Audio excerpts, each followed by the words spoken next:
Welcome to CTO Think, a podcast about leadership, product development, and tech decisions between two recovering chief technology officers. Here are your hosts, Don Vandemark and Randy Burgess. Hey, Randy, what's going on this week? Hey, Don. Let's see. This week, lots of React Native stuff. That's pretty much React Native, Firebase authentication. That's really been the bigger thing, is that workflow. Doing some designs with my with a team, trying to get the workflow that a client wants set up before we begin work. Experimenting on some React Native. A lot of very much in what I've been doing this last chunk of the year has seemed to be more front-end client JavaScript React based kind of work. So this week was no different. What about you?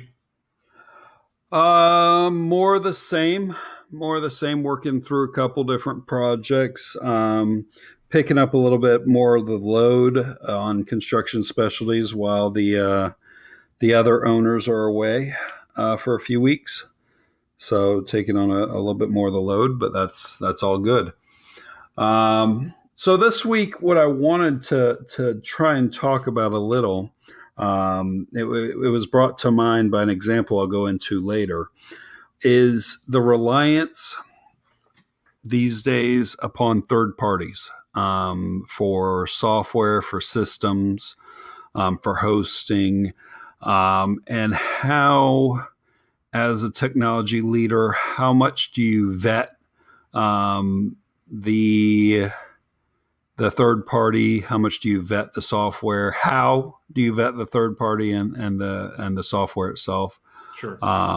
So in general, those things. So it's a little bit broad ranging in that we could be talking about anything from Amazon Web Services, or Heroku, or a hosting platform, all the way down to some shell scripts that you use that you get from Github, in order to plug into the possibly production software that you're putting out there.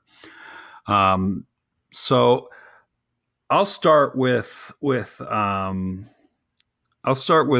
really the bigger companies, because I think that's the easier ones to talk about. When you're talking about an Amazon Web Services or even a Heroku, which is a little smaller, but once they were bought by Salesforce, they're not that much smaller. Their name kind of carries itself. We talked a few weeks ago about the old adage that nobody ever got fired for buying IBM, and how that transitioned to nobody ever gets fired for buying Microsoft. Nowadays, it's probably nobody ever gets fired for buying Amazon, because I know when AWS has an outage, has a US East outage, there are a lot of services that go down. Oh yeah. So what are your considerations? I won't say vetting, because I don't know that it's vetting, but what are your considerations when thinking about using one of these larger services? I guess I need more context for, give me an idea of what I'm using it for. All right, so we'll use the example that you're talking about with your project for your Firebase and your React Native project, because those two technologies alone came from big companies. What considerations did you go through in deciding to go down that path to trust those companies with what will eventually be production software? So first, I think about what's at stake. Before I talk about the tools or vet the companies, I think about, based upon the company, the client, or the startup, or the project I'm working on, what are the stakes if I make the wrong choice? In the case of our project that we're working on together, the Chasms one, the stakes are pretty low. If the if Firebase and Google go down, or if Google shuts everything down, the ability to transfer, the downtime we may suffer would be relatively low. Why? We essentially have one non-paying customer on a prototype level for a very small business. I'm talking to a company, or I work with for a company right now that utilizes Amazon for video transcription, and that is like a big chunk of their money goes into those video decoding and encoding. And if that suddenly stops, all of a sudden they're not making money. So that's what I have to first look at, is what are the stakes? How much research should I do? How much vetting should I do? Translates to what are the stakes if my choice is bad. The next stage, I would say, starts on how big is the supporting company, and what is are they solvent, and will they stay around a while? That's the next consideration before I get into, does this service solve the problem? Right. But I used to do a lot more. Like when I worked for a small finance firm for a decade, I would talk to people at the companies we use. So I talked about how we started with a server in the middle of the room. We eventually moved to a server in a closet, and then we moved those to a co-located data facility. And I literally took a flight to Louisville, Kentucky. There's a company called Maximum ASP. I have no idea if they're still in business.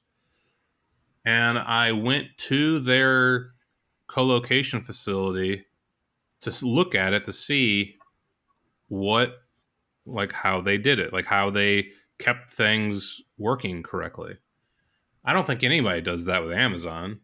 Like, is Amazon? I don't think you can. Yeah, probably not. But I did that for a small company when co-locating data servers was a new thing.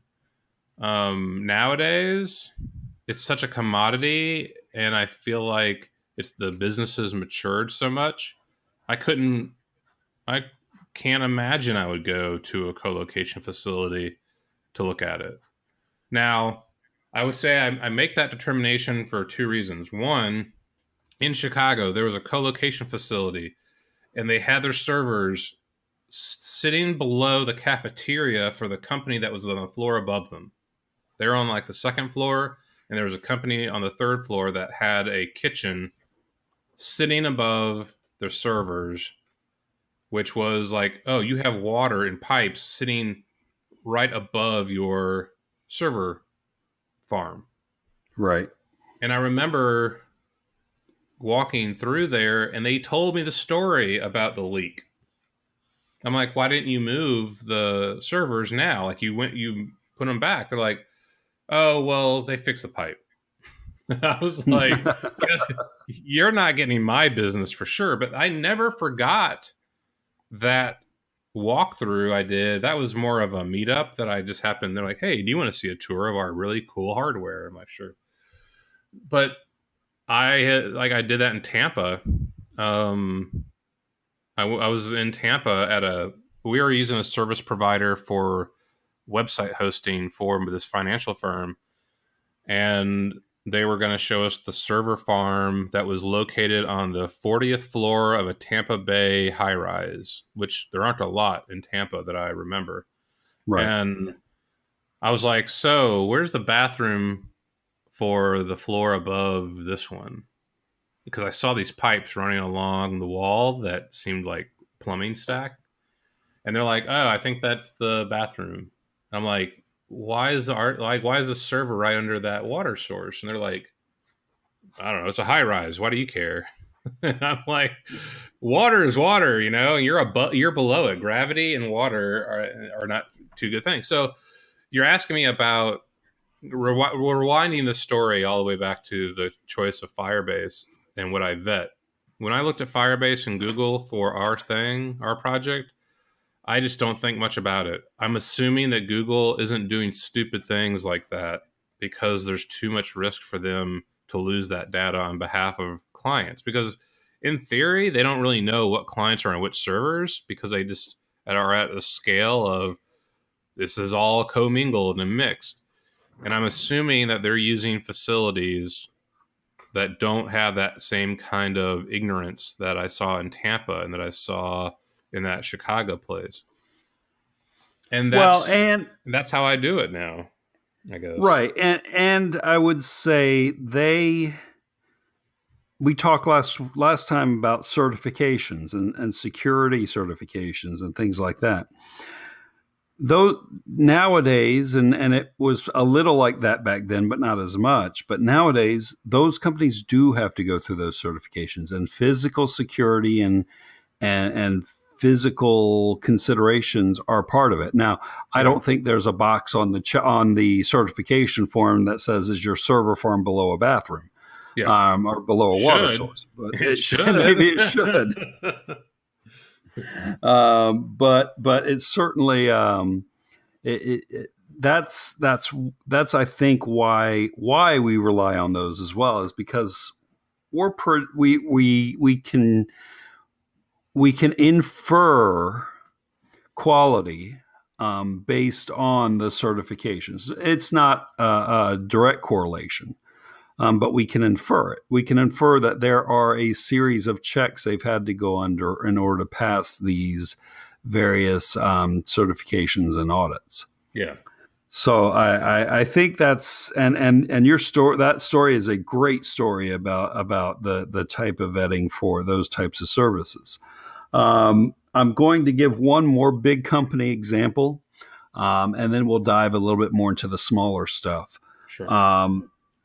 And it's relevant. So Microsoft just announced that they're buying GitHub this week. So that is an example of a big company buying a smaller company. I wouldn't consider GitHub potential all that small, but I know that in general, there was some negative reaction. Now I can't put a number on it. I can't say if it was 50-50 or what, but there was some negative reaction that, oh, look, Microsoft's coming in to buy GitHub. They're going to commercialize it. They're going to do all that. Yes. But that said, let's talk specifically about that example. What was your general impression of GitHub's future based on that decision? And what's your impression of Microsoft based on that decision? Because of, again, the stakes for my data, privacy, security, none of it affects me one way or the other.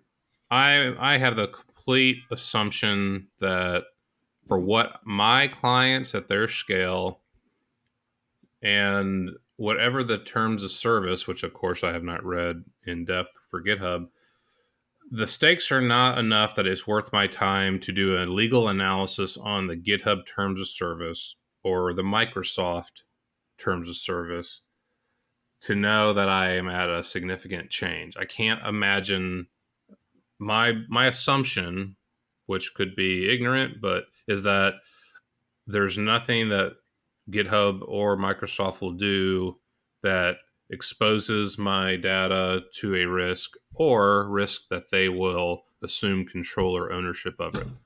Now, if I'm a bigger company and Microsoft is one of my biggest competitors, I'm taking my software off of that platform as fast as I can. That's the only reason I would move. Like all these people switching to GitLab overnight. The only reason I would move is if there was a competitive disadvantage for Microsoft being able to look under the hood and see my code because they are buying GitHub. That's when I would move it.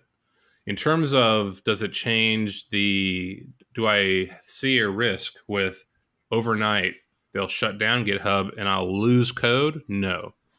Do I see a risk in they simply turn a switch and all of my private repos are public for anyone to download? No.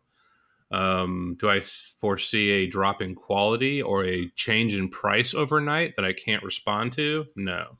So I'm of the idea that if I need to make a change, I'll have the time to do it.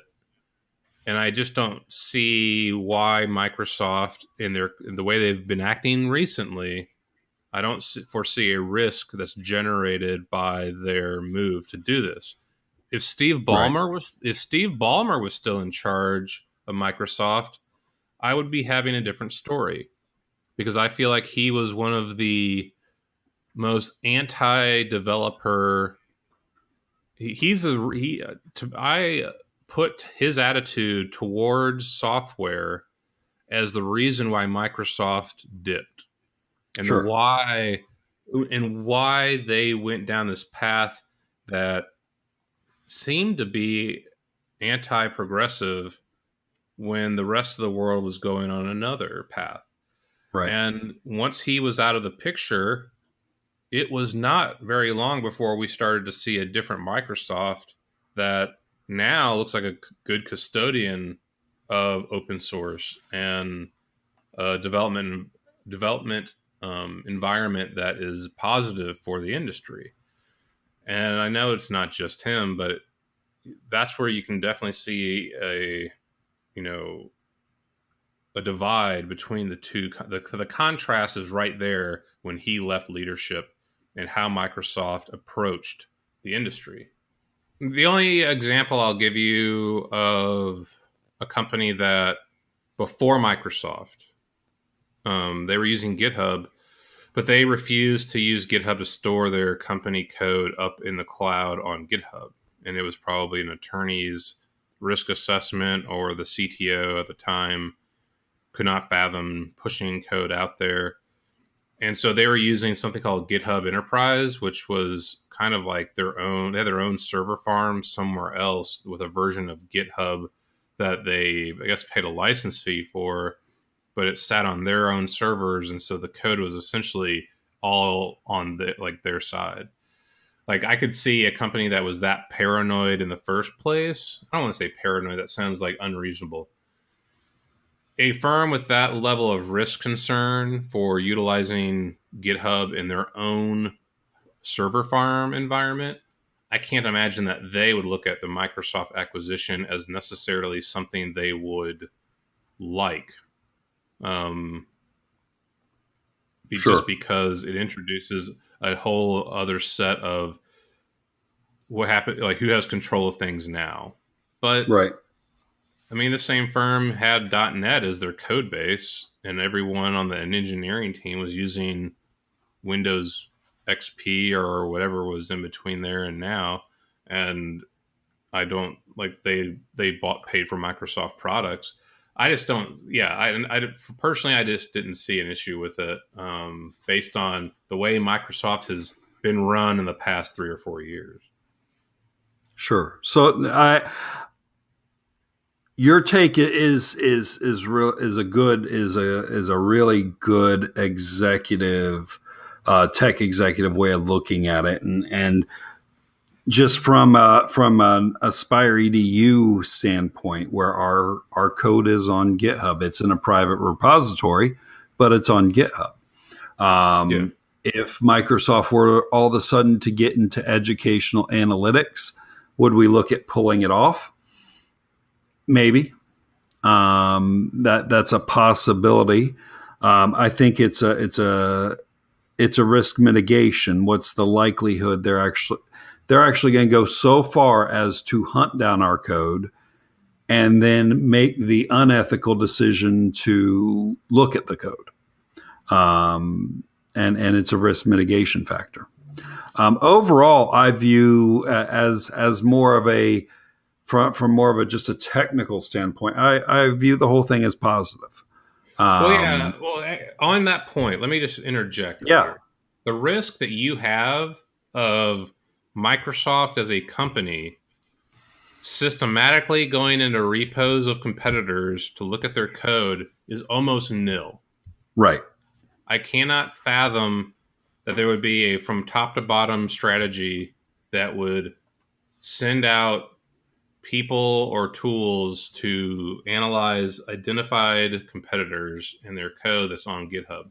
The risk factor for that type of thing would be substantial, I would imagine. But what the risk is that now you've given Microsoft the keys to the storage facility, and an employee in the education space takes it upon themselves to use those keys to better their own position. That is a risk that I can completely buy into. Sure. That, yeah, Microsoft corporate says, oh, no, we don't have, like, everything is private. It's all secure. Just like hospital records are. But what do they keep doing in hospitals in Los Angeles? They keep firing people for looking at hospital records of celebrities. Like, Sure. You hear about it all the time. It's like, who working at these hospitals doesn't get that there's a policy in place and a tracking mechanism for looking up celebrity private, like, health privacy? So the same thing applies here. The risk to me is that Microsoft doesn't have control over a few of their employees that may do something nefarious because now they have the keys to the car or the keys to unlock the storage locker. That's the risk I completely think is there. It's plausible. I guess I'm more an optimist, and that's a flaw. When you when you talk about security, being an optimist is a flaw.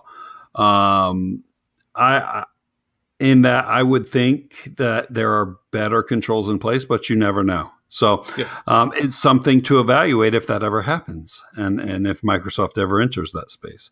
But overall, it's a complete 180 for Microsoft over the past 10 years.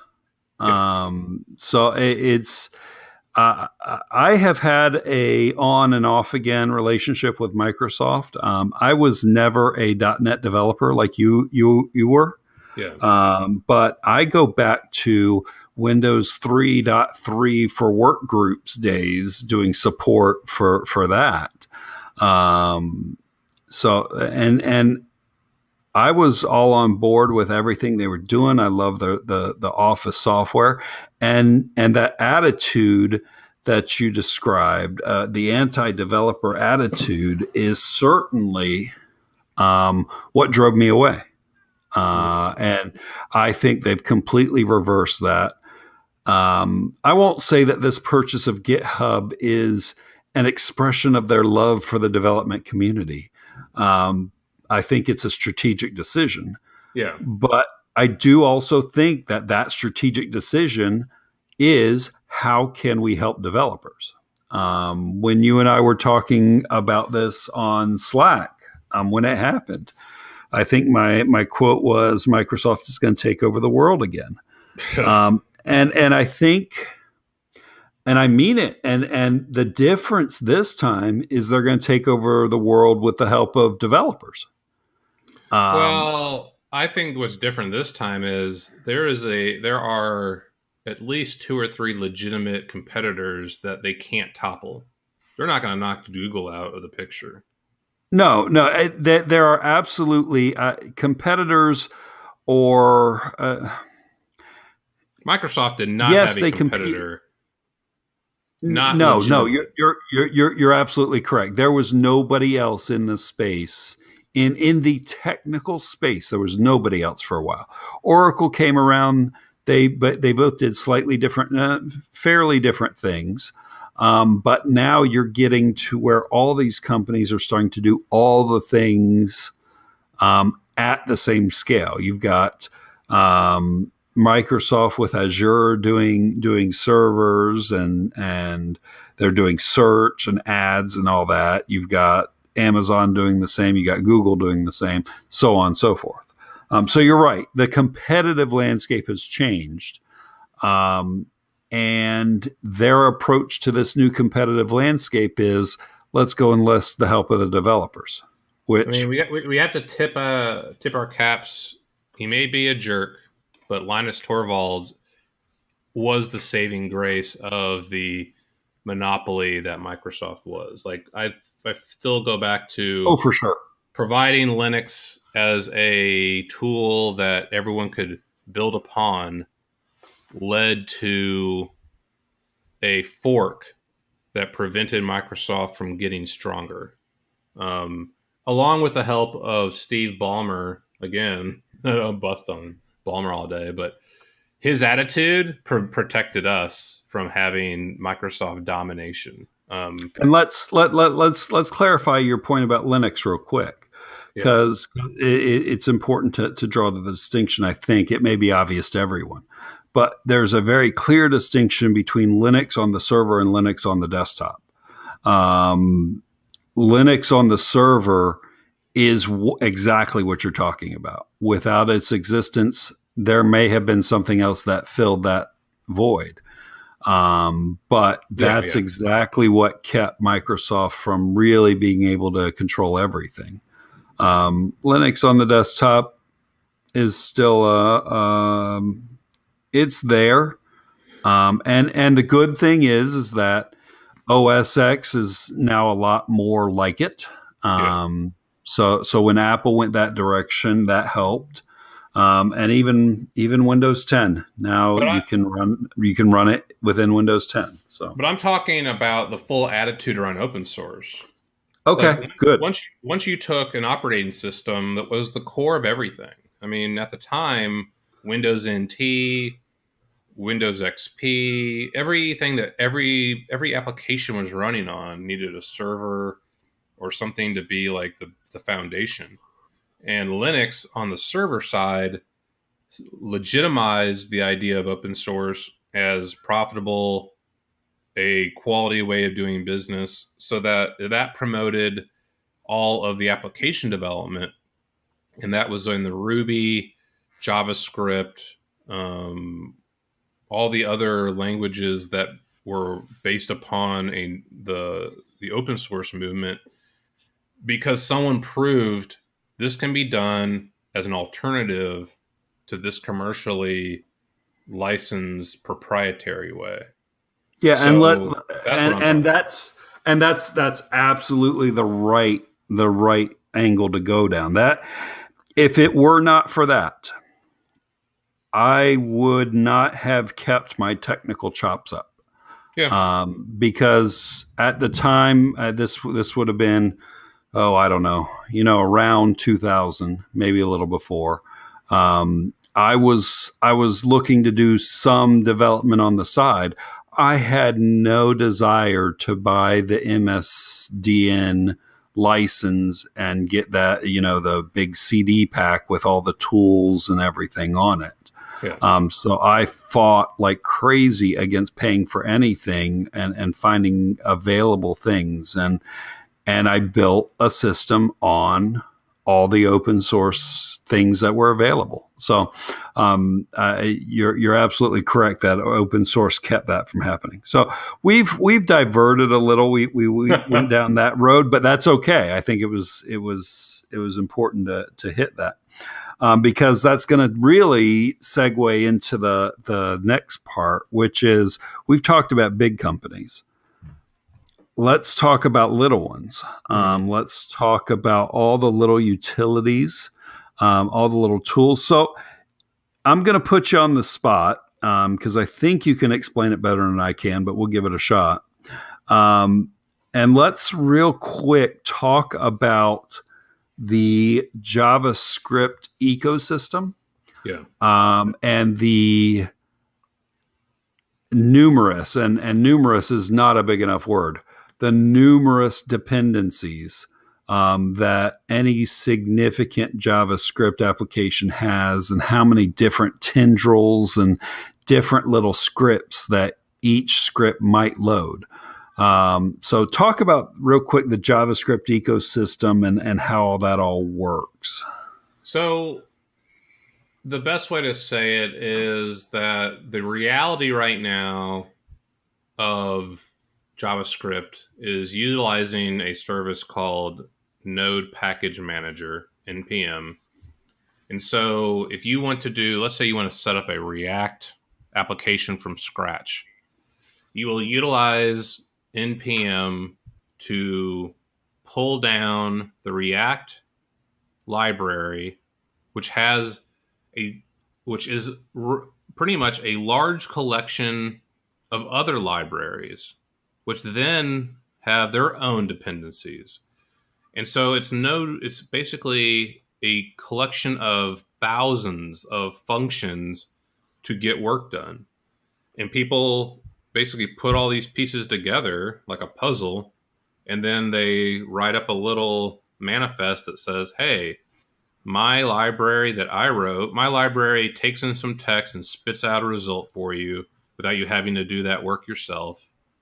And in order for this to work, I'm using these 3 other libraries. And then you take that library, you stack it with 20 others, and that works together to make React work for you. And then I download React, and then I'm like, oh, I want this other cool feature, but it has a library dependency. So I say to npm, hey, add this to my code stack. In our world right now, a lot of people are making a big deal about the way this is working, because if you download React and you've got 1,000 dependencies, that means you have to keep, in theory, you should be paying attention to all of them. Do they have security vulnerabilities? Are they updating to a new version? Did they change their API to use that library? But the difference, like, this is not alien. Like, this dependency on all these different libraries is not an alien concept. Going to our discussion about Microsoft.NET, you would download their .NET framework, and it had a ton of dependencies. The difference is that on the Microsoft side, Microsoft was supporting all of those libraries and keeping them in sync.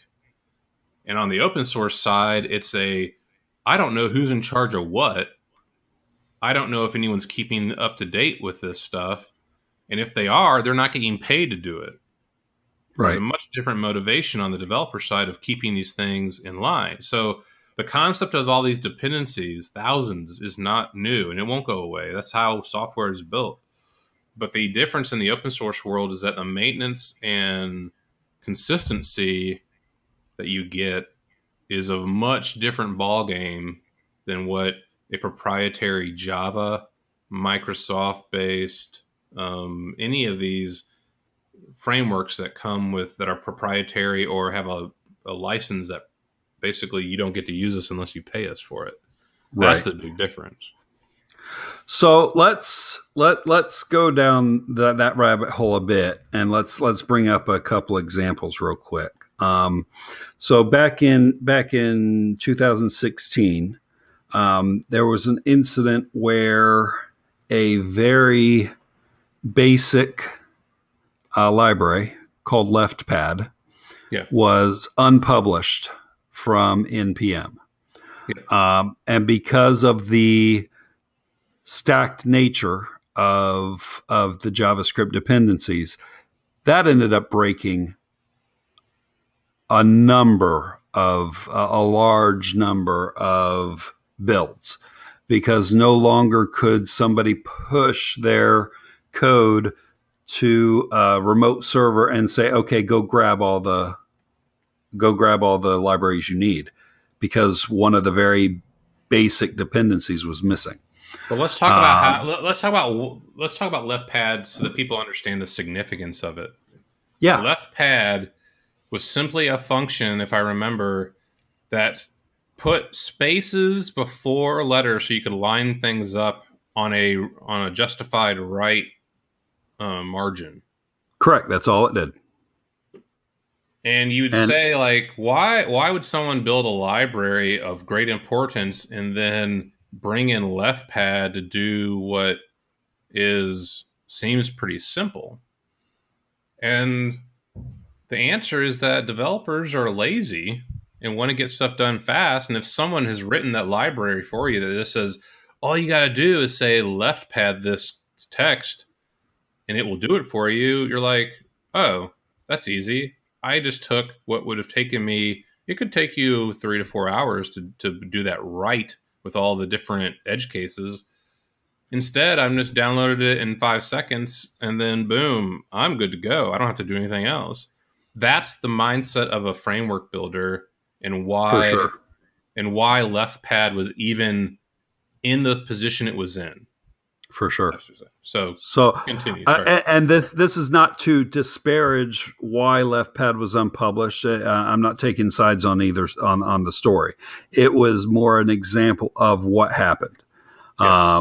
And what ended up the resolution was that NPM themselves made the decision that no, you can't unpublish that, and republished it. Or as the article I was looking at said, unpublished it. I think they forked it because it was under a license that allowed for forking, and they just put their own version of it, essentially. And they could do that because when the original developer unpublished it, he vacated the namespace. So that would allow them to fork and put it back in the same namespace. So that was just meant to be an illustrative example of what could happen, and how that came to resolution. So there are any number of small utility libraries that all these different JavaScript functions use. And we're picking on JavaScript. This happens in any piece of large software, as you mentioned. So we're picking on JavaScript because it's got the examples we need. So my students asked me, I brought up LeftPad to my students a while back because we were teaching NPM and Node and talking about bringing in libraries. And I told them about this risk. And my students asked me, well, so then a company shouldn't do this, right? They shouldn't bring in React if that chain of dependencies has that kind of risk. And I'm like, you could argue for a multi-million-dollar firm that that's a risk that they shouldn't take. So what is the alternative? It's truly the alternative is to fork, to make a copy of every single dependency that you may need for your company's software, and then host it yourself.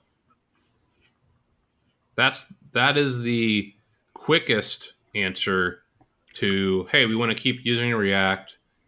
What do we need to do to prevent a LeftPad scenario?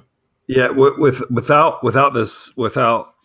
your solution there causing us another couple hours of discussion, I want to make sure everyone's clear on what that entails. It's not just the forking of the software and you're clean. It's the forking and maintaining of all those libraries. So now that you forked it, you now need to go check every once in a while and see what updates they put in, what security vulnerabilities they put in, what bug fixes they put in, or you need to do them yourselves.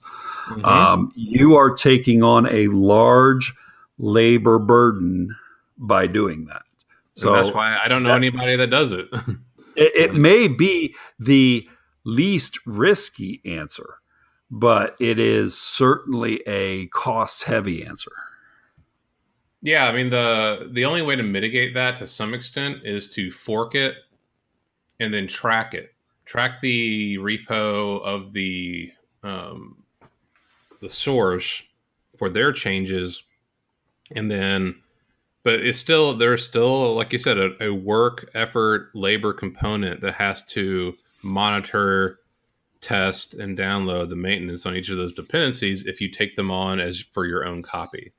And let's also be realistic. I think we've both seen it enough that if you go down the path of forking these things, or even if you don't, eventually your own developers are going to say, you know what, we could write this one utility better. So let's do that. Let's fork it, write it ourselves, and then maintain it. So you eventually start pulling it all in under your own umbrella anyway. In a big software package, we'll talk about. Yeah. So that was an example I wanted to bring up about the ecosystem of software stacks and how they build upon each other. Let's talk about the other side of software, and that's support. I had one particular service I was using for a couple months. I did not use it for anything production. I did use it for a beta test of something I was running. And I signed up for it. And I signed up for it based on the recommendations of some very high profile individuals in the developer space. And the service itself worked fine for what it did. I ended up not using it for as long as I expected because it was limited in what it could do beyond that. And I needed just a little bit more. So I'd signed up for it. I'd paid for the premium version. I went to unsubscribe from it so I wouldn't be charged every month. And I supposedly unsubscribed and I never got a confirmation back. 1 month went by. I got a bill. I got a charge for it for another month. So I emailed support, never heard back. Another month went by, got another charge. I finally went down the path of there was a phone number on the receipt. So I called the phone number. I'm expecting to either hit a support line or one of the what are the like a Zendesk, one of the outsourced support desks. I expected to hit one of those, and I think what I ended up with was somebody's cell phone. And I described the problem, and he told me to email it with high priority in the subject line, and it got handled. So, long story short, problem solved. But the whole if I had hit that experience still wanting to use the service but needed to go down that path for a different reason, all of a sudden I'm like, wait a second, this does not feel fully baked. This feels like it's being supported loosely, and I'm not sure what's going to happen if I need some real help with it, or if I have a real problem. Or is this even a big enough deal? Because I don't feel it's being treated professionally. Is it a big enough deal to the developers who created it to where if they get offered a job at Google, the service goes away, or the service doesn't go away, but just sits there and ages without updates? So that's the other side of it, is the support side of it, and ways I've used to at least try and feel things out. Whenever I see a library that somebody's recommended, most of the time I'll go see if I can find the GitHub for it, and the GitHub repository, and I'll look at the issue queue. I'll look at the first thing I'll do actually is when you go to that page in GitHub, it brings up their directory listing. If there have been no changes to that directory listing within the past 6 months, sometimes within the past 3 months, all of a sudden my brain goes, well, wait a minute. This doesn't feel like it's being kept on top of. Oh yeah, I think a lot of people use the last commit. What I look for are two things. One, when is the last commit, and how involved that last commit look? Like, I don't dig into it, but if they bumped the version number with no other changes, or they changed the README, I'm like, okay, that's not enough. When is the last time they dug into a JavaScript file or a core piece and made a change? Yeah, I think a lot of people do that to see how. I guess we all assume that changes happen all the time, and so there's no way that your code can sit there for 6 months and be stable and not require maintenance, kind of like a car. Right. So yeah, you're not alone in doing that. I definitely judge how well something is maintained based on when's the last time a commit was made to a branch. Well, it goes even further nowadays with security concerns, because the latest change to NPM if you do an npm install, all of a sudden it comes back with you know what, you've got some packages here that have vulnerabilities. You need to address those. Yeah.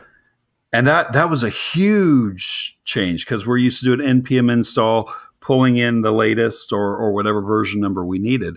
And npm's done the right thing and said, you know what, you're not using the latest version of this library because of the way you chose to version your dependencies. Yeah.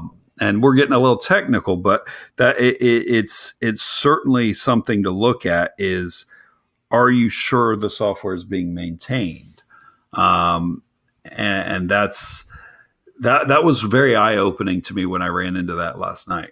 Well, talking about choosing a third-party service and support, that's what you're paying for in my mind. Like, yeah, you're paying for the product, but anytime I was using a third-party service for the financial firm I used, I really paid attention to how big is your support staff? How do you reach them? How often can I reach them? Responsiveness. What will you help with? What is considered custom help? All of those things I had to look at very closely. Why? I didn't have a big team. So if something went down on our hosting provider, this happened to be the Maximum ASP, there would be an issue where, okay, our servers are down. I'm only one person. I'm probably doing 3 or 4 different tasks at a time. Who else is going to talk to these people and to get things working? But Maximum ASP would say, well, we've got 2 staffers. We have 2 different people that are always on the phone 24/7. And the only time that I ever got worried about them was when I sent an email and didn't hear back for 48 hours. And that was a couple years into using them. And I was like, what happened to the 24-hour thing? And they literally said, somebody clicked your item close before we got to it. Sorry, that was our problem. But my point is more, if you are outsourcing a service to another company, and it is really important for you to understand what level of support they provide. Because what you told me about this one that you're talking about tells me that their level of support is on the level of open source free, not I'm paying for it. For sure, that's the way it felt. Yeah. I expect 24 hours on an email, even to tell me it's my fault. I expect 24 hours when I'm paying for it. When I don't pay for it, it's on the free plan. Like, I have some firms that just say, go ask this question in our forum, or go look in our forum first. And I'm fine with that. I actually think that's smart for them to say, before you bother us when you're not paying for things, can you ask our community? And I've been happy to do that. When I pay for it, nope. Your job is to answer the question, even if it means give me a link to read something. But I'm paying for support, and I did that research up front to know the support was there.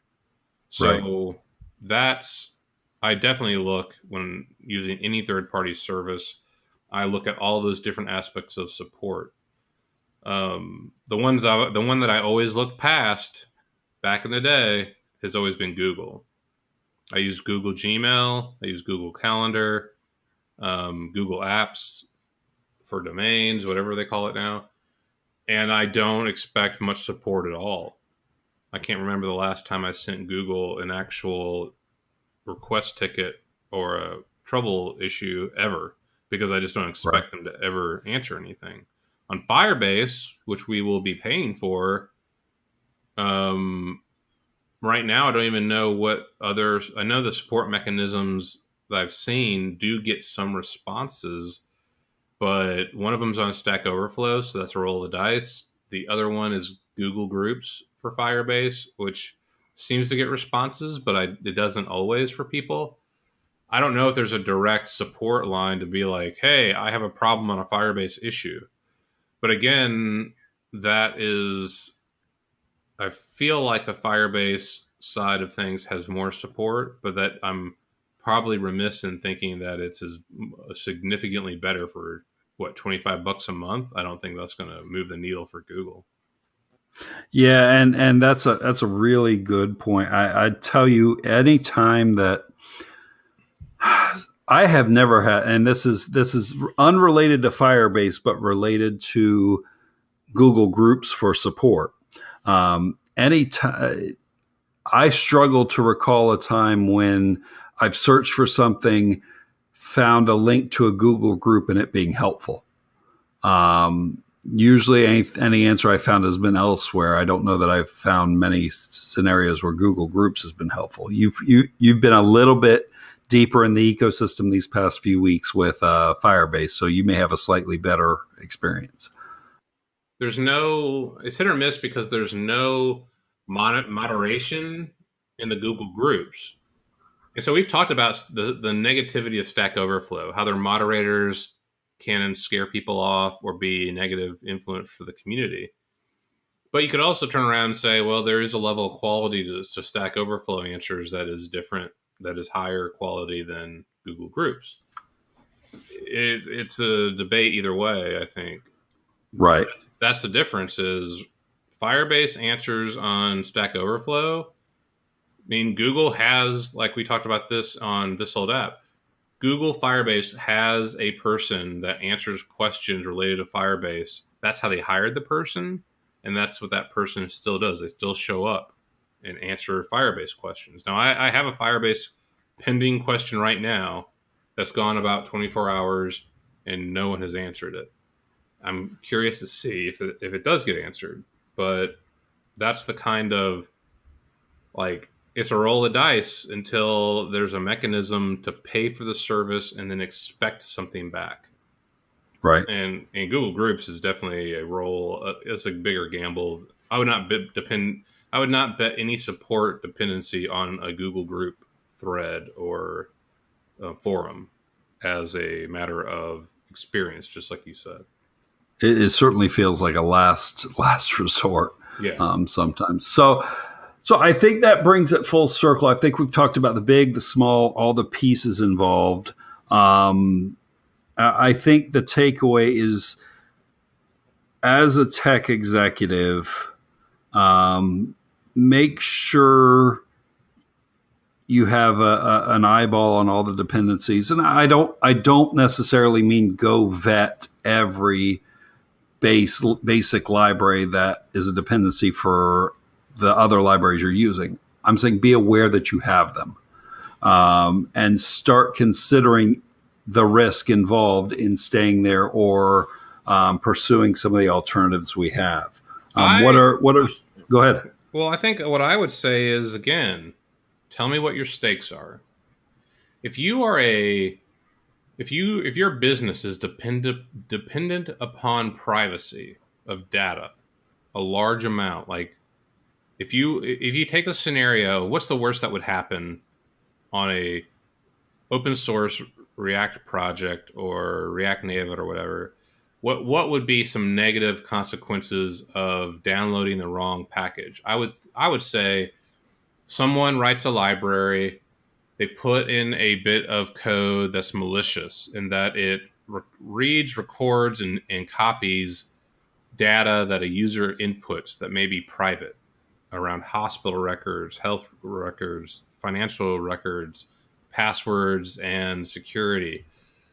It's very, very easy to download an external dependency that would do something like any kind of virus would do.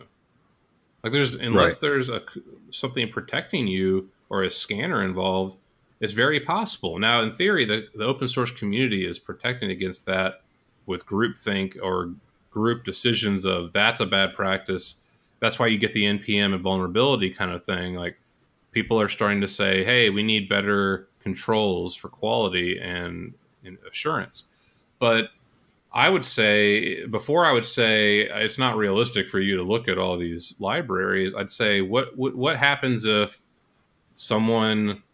if you download a package and you find out it's copying user data. Any input they put data into, it's copying that. If you can tell me, not a big deal, we're not that big, I would just get rid of that package and not sleep bad, I'd be like, oh, okay.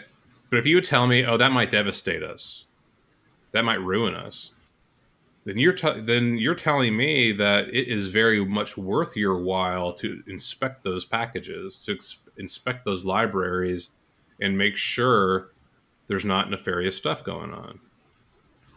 And that's, but if you, that's not a one-time thing.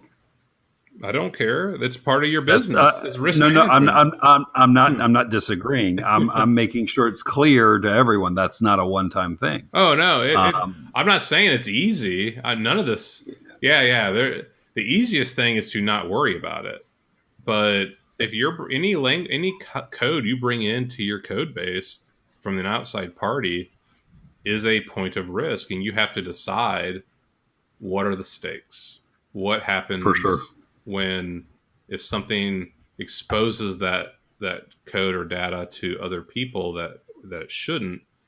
And a $1 billion company that's protecting health records with HIPAA compliance, that's probably some of the most high risk data you could think of beyond this GDPR stuff, but more of like if you have a health care app and it's all of a sudden spitting people's private health records into the cloud, into a paste bin or something, you're out of business, man. Like there's nothing for sure. Else.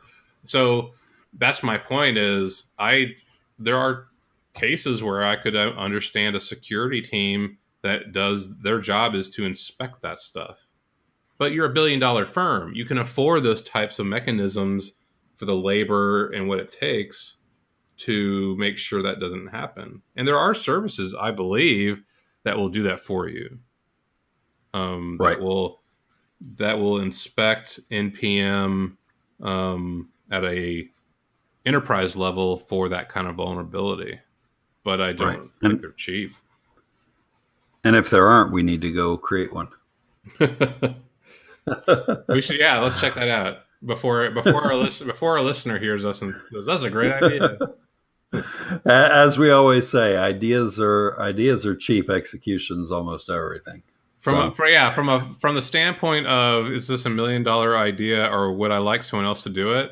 Please, if you're a listener and that idea sounds awesome to you and there's no one else has done it, go ahead, steal it, go do it. I would rather pay you to do it than to actually figure out if it's profitable myself. That's just we've got too many other projects going on that need it. So, all right. So I think that's where we'll wrap up for today. You have anything else? No, I mean, I think ultimately there's always, like right now, the JavaScript is a great example. I was part of a debate today about the instability of the JavaScript framework platform, blah, blah, blah. You know, I think we all need to remember that everybody depends on something for their work. There is not a business in this country, very, very few, that I can ever think of that you aren't depending upon some other service as a dependency. If you're shipping something, you depend on the government to maintain roads. You depend on some agency to maintain waterways to ship things. You depend upon the military to protect the borders. You depend on the United States Postal Service or FedEx to get ships or shipments going across. Like, unless you're walking dirt roads, even dirt roads are graded by somebody. Like, there's some service out there that you're dependent upon and you're paying for it through taxes or through a service fee or some other thing. And you have to vet those. We take it for granted. Like, I don't look out on the road and go, I wonder if I should keep depending on the city of Chicago to pave this road. Let me look at my alternatives. Like, some of these things are like kind of built in, and we just kind of take for granted that they will get done. And there are streets around the corner from me that probably wonder why they're not getting potholes filled right now. But on our level, there's really no difference. Like, you're depending on the internet to be up because there's core infrastructure telecommunication companies that are providing an internet connection. so that someone in Japan can hit your website. As you get closer and closer to the application you're building, you have these other dependencies and third parties, and you have to decide where the risk is and what the trade-off is for how much detail you care about. And so I can trust that for my e-commerce app I may have, that shipments will go out through FedEx, and FedEx will take care of things and resolve issues that come up. That's what I'm paying for. When it comes to LeftPad and NPM, back in the day, I thought I could depend on them not to allow LeftPad to get killed. But they had a dispute with the LeftPad person, and that person pulled it. So all of a sudden, we all woke up and go, oh, yeah, who's policing this? NPM made a bold decision to fix that loophole. The LeftPad person, they did a good job of actually showing us a hole in the infrastructure in that way. So I approach all of these things with your job as a technical leader. Dependencies are not going to go away. Complain all you want about JavaScript. Complain what you may about open source. You're going to depend on somebody for something. It's your job to inspect this, to know the stakes when things go wrong, to know the cost of maintenance and staying up on top of all the dependencies your software may have, and then making the right choice or the right bet on what your company needs in that scenario. And that's part of the gig. I think this is an integral part of getting this job done, is maintaining dependencies. And we're talking about tech, not people today, but it involves all of that, I think. Sure. Well said. All right. That's enough. So Go ahead. I think we will wrap it there for this week. Thank you, Randy. All right. Later. See ya. Thanks for listening to the CTO Think podcast. Show notes and previous episodes can be found on our website at ctothink.com. Reviews on Apple iTunes are always appreciated and help promote the show. Patreon contributions help us to produce episode transcripts, which allow people that are deaf or hard of hearing to access the show.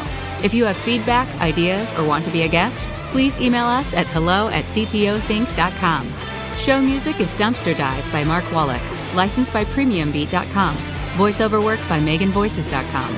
You'll hear from us next week.